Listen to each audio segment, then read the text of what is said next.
वरिष्ठ नेता बालेन्द्र शाह बालेन निर्वाचनमा नउपस्थित हुँदै गर्दा त्यो पनि एउटा प्रश्न रहला। तपाईको यसमा केही धारणा? हैन, उहाँ आउनु भयो नि निर्वाचनमा सहभागी हुनु। निर्वाचनमा त उहाँले कसैलाई छान्ने कसैलाई नछान्ने उहाँ किन गर्नु पर्यो त? उहाँ त पार्टीको अब वरिष्ठ नेता भनिसकेपछि त्यो अभिभावकीय भूमिका त्यहाँ अब त्यो एउटा न्युट्रल भूमिकामा रहनु भएको कारणले गर्दाखेरि हैन, उहाँ त्यही भए पनि के कसो भइरहेछ चासो पनि राख्नु भएको थियो। फेरि उहाँले जति समय यहाँ समय दिनुभएको थियो त्योभन्दा बाहेक त देशका लागि पनि सोच्नु पर्यो। उहाँ फर्केर जानुभयो, स्वाभाविक हिसाबले हेरौँ राम्रो कुरा हो। मनदेखि माफी माग्न चाहन्छु। पहिलो कुरा तपाईको पहिलो अभिव्यक्ति आम नागरिकलाई, तपाईको शुभचिन्तक समर्थकलाई। पहिलो कुरा म पार्टीको नवनिर्वाचित महामन्त्रीका तर्फबाट यो 3 दिने इभेन्ट जुन 7 दिनसम्म भयो, स्क्यान अनि जित्ने मौका पाउनुहोस् गोल्डन बल। त्यो 7 दिनको कारणले गर्दाखेरि जति पनि पार्टीका सदस्य साथीहरू होला अथवा मिडियाकर्मीदेखि लिएर सम्पूर्ण योसँग प्रत्यक्ष र परोक्ष रूपमा जोडिने व्यक्तिहरूलाई परेको सकसप्रति मनदेखि माफी माग्न चाहन्छु। पहिलो कुरा।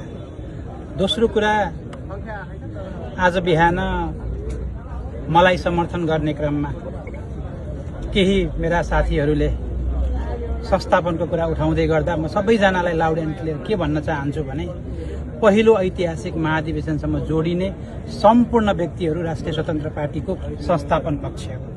त्यसको अन्तर्य कहीँ कतै कसैको चित्त दुखाउने कहिले पनि थिएन। यदि त्यसले कसैलाई ठेस पुर्याएको भए म विपिन कुमार आचार्य त्यसप्रति माफी माग्दछु। यो दोस्रो कुरा। र तेस्रो कुरा, पार्टीले ऐतिहासिक महाधिवेशन सम्पन्न गर्दै गर्दा राष्ट्रिय स्वतन्त्र पार्टी अब संस्थागत हुने दिशामा अगाडि बढेको छ। पार्टीको जीवनमा पहिलो ऐतिहासिक महाधिवेशनको ठूलो महत्व हुन्छ। हामीले यो ऐतिहासिक महाधिवेशनसँग जोडिएका लजिस्टिकका नमिठा कुराहरू बोकेर हामी जाँदै गर्दा एउटा पार्टी जुन 4 वर्ष पहिले नेपालीहरूको मानस पटलमा उदाएको थियो आजबाट संस्थागत भएको छ।